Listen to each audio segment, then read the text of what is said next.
Hello friends, एक नई कहानी के साथ। जूही के मन में कई तरह के विचार आ जा रहे थे। अजय ने उसे ख्यालों में डूबा देख उसकी आंखों के आगे हाथ लहराकर पूछा, कहाँ खोई हो? घर जाने का मन नहीं कर रहा है? जूही मुस्कुरा दी, लेकिन ससुराल में आने वाले समय को लेकर उसके मन में कुछ घबराहट सी थी।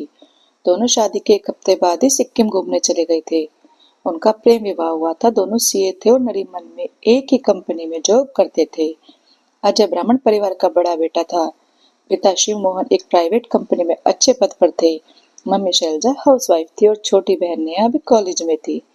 अजय का घर मुलंड में था।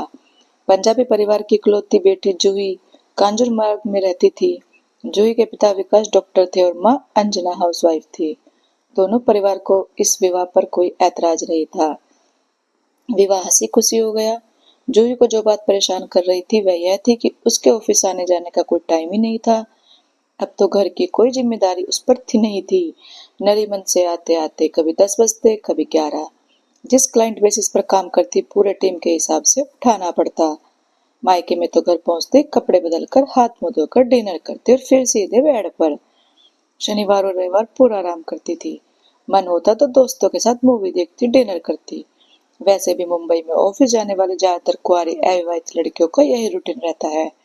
हफ्ते के 5 दिन में काम, खूब बिजी और छुट्टी के दिन आराम। जूही के 2-3 घंटे तो रोज सफर में कट जाते थे। वह हमेशा वीकेंड के लिए उत्साहित रहती। जैसे ही अंजना दरवाजा खोलते जूही एक लंबी सांस लेते हुए कहती थी, ओ मम्मी, आखिर वीकेंड आ ही गया। अंजना को उस पर बहुत स्नेह आता कि बेचारी बच्ची कितना थकान होती है पूरा हफ्ता। जूही को याद आ रहा था कि जब विदाई के समय उसकी मम्मी रोए जा रही थी, तब उसकी सासू माँ ने उसकी मम्मी के कंधे पर हाथ रखकर कहा था, आप परेशान ना हो, बेटी की तरह रहेगी हमारे घर। मैं बेटी बहू में कोई फर्क नहीं रखूंगी। तब वहीं खड़ी जूही की चाची ने व्यंग्यपूर्वक धीरे से उसके कान में कहा, सब कहने की बात है। आसान नहीं होता बहू को बेटी समझना। शुरू शुरू में हर लड़के वाले ऐसी ही बड़ी बड़ी बातें करते हैं। बहते आंसुओं के बीच में जूही को चाची की यह बात साफ साफ सुनाई दी थी। पहला हफ्ता तो बहुत मसरूफियत भरा निकल गया। अब वे घूमकर लौट रहे थे। देखते हैं क्या होता है। परसों से ऑफिस भी जाना है। टैक्सी घर के पास रुकी तो जूही अजय के साथ घर की तरफ चल दी। शिव मोहन, शैलजा और नेहा उनका इंतजार ही कर रहे थे। जूही ने सास ससुर के पैर छूकर उनका आशीर्वाद लिया। नेहा को उसने गले लगा लिया। सब एक दूसरे के हालचाल पूछते रहे। शैलजा ने कहा, तुम लोग फ्रेश हो जाओ, मैं चाय लाती हूँ। जूही को थकान तो बहुत महसूस हो रही थी, फिर भी उसने कहा, नहीं मम्मी जी, मैं बना लूंगी। अरे थकी होगी बेटा, आराम करो। और हाँ, यह मम्मी जी नहीं, अजय और नेहा मुझे भी माँ कहते हैं। तुम भी बस माँ ही कहो। जूही ने झिझकते हुए सिर हिला दिया। अजय और जूही ने फ्रेश होकर सबके साथ चाय पी। थोड़ी देर बाद शैलजा ने पूछा, जूही डिनर में क्या खाओगी? माँ जो बनाना है बता दे, मैं हेल्प करती हूँ। मैं बना लूंगी। लेकिन माँ, मेरे होते हुए, हंस पड़ी शैलजा। तुम्हारे होते हुए क्या? अभी तक मैं ही बना रही हूँ और मुझे कोई परेशानी भी नहीं है, कहकर शैलजा किचन में आ गई। तो जूही भी मना करने के बावजूद उनका हाथ बटाती रही। अगले दिन की छुट्टी बाकी थी। शिव मोहन ऑफिस और नेहा कॉलेज चले गए। जूही अलमारी में अपना सामान लगाती रही। सब अपने अपने काम में व्यस्त रहे। अगले दिन साथ ऑफिस जाने के लिए अजय और जूही उत्साहित थे। दोनों लोकल ट्रेन से ही जाते थे। हल्के फुल्के माहौल में सबने डिनर साथ किया। रात के सोने के समय शिव मोहन ने कहा, कल से जूही भी लंच ले जाएगी ना? हाँ, क्यों नहीं। इसका मतलब कल से उसकी किचन की ड्यूटी शुरू। ड्यूटी कैसी? जब मैं अब तक 3 टिफिन पैक करती थी, अब 4 कर दूंगी, क्या फर्क पड़ता है? शिव मोहन ने प्यार भरी नजरों से शैलजा को देखते हुए कहा, ममता में ही सास बनोगी? इसका कुछ अंदाजा तो था मुझे। आपसे कहा था ना कि जूही बहू नहीं बेटी बनकर रहेगी मेरे घर में। शिव मोहन ने उसे छेड़ते हुए कहा, लेकिन तुम्हें तो बहुत कड़क सास मिली थी। शैलजा ने फीकी हंसते हुए कहा, इसलिए तो जूही को उन तकलीफों से बचाना है जो मैंने खुद झेली है। छोड़ो, वह अम्मा का पुराना जमाना था। उनकी सोच अलग थी। अब तो वे नहीं रही। अब उन बातों का क्या फायदा? अजय ने बताया था जूही को पनीर बहुत पसंद है। कल उसका पहला टिफिन तैयार करूंगी, पनीर ही बनाऊंगी, खुश हो जाएगी बच्ची। शिव मोहन की आंखों में शैलजा के लिए तारीफ के भाव उभर आए। सुबह अलार्म बजा। जूही जब तक तैयार होकर किचन में आई तो वहां 4 टिफिन पैक किए रखे थे। शैलजा डाइनिंग टेबल पर नाश्ता कर रही थी। जूही शर्मिंदा से बोली, माँ, आपने तो सब कर लिया। हाँ बेटा, नेहा जल्दी निकलती है, सब काम साथ ही हो जाता है। आ जाओ नाश्ता कर लो, कल से मैं और जल्दी उठ जाऊंगी, सब हो जाएगा। बेटा इतना मत सोचो, अभी तो मैं कर लेती हूँ, तबीयत कभी बिगड़ेगी तो करना ही होगा, और आगे आगे से तो जिम्मेदारी संभालनी ही है। अब ये दिन आराम से बिताओ, खुश रहो। अजय भी तैयार होकर आ गया था, बोला माँ लंच में क्या है? पनीर। जूही तुरंत बोली माँ ये मेरी पसंदीदा डिश है। अजय ने कहा मैंने ही बताया है माँ को। माँ अब क्या इनकी बहू की पसंद का ही खाना बनाओगी?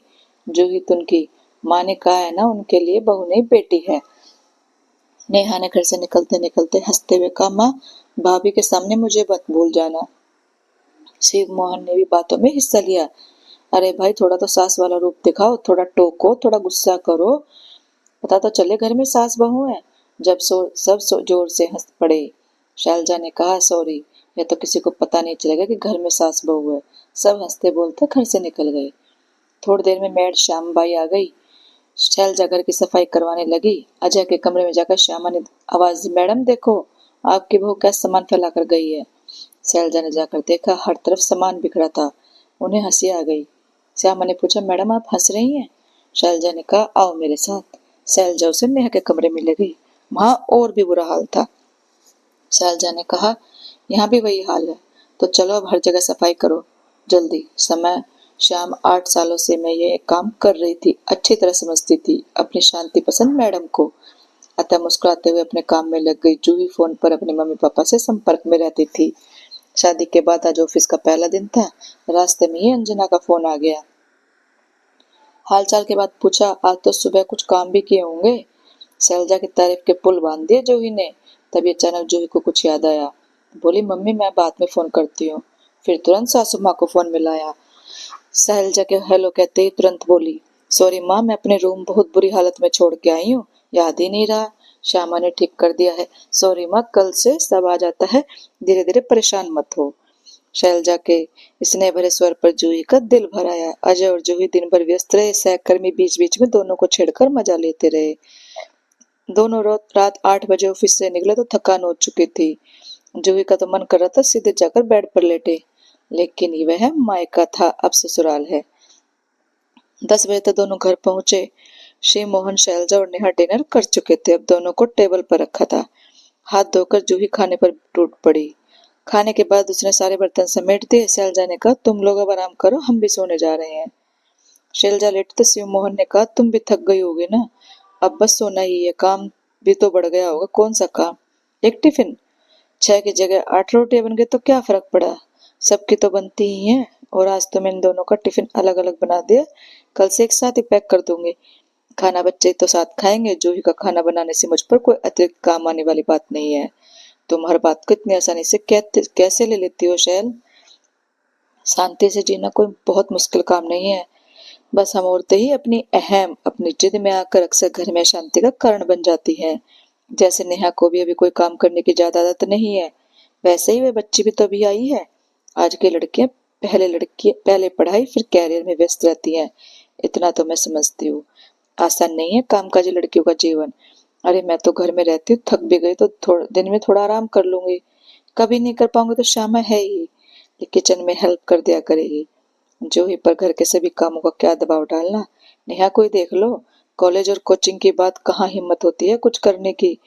ये लड़कियां घर के काम तो समय के साथ साथ खुद ही सीखती चली जाती हैं, बस थोड़ा सा समय लगता है। शैलजा अपने दिल की बात शेयर कर रही थी। अभी नई नई आई है, आते ही किसी बात पर मन दुखी हो गया तो वह बात दिल में एक कांटा बनकर रह जाएगी, जो हमेशा चुभती रहेगी। मैं नहीं चाहती उसे किसी बात की चुभन हो। कहकर वह सोने की तैयारी करने लगी। बोली चलो अब सो जाते हैं। तो दोस्तों कैसी लगी आपको ये कहानी? अच्छी लगी हो तो प्लीज लाइक कमेंट और शेयर करना और चैनल को सब्सक्राइब करना। Thank you.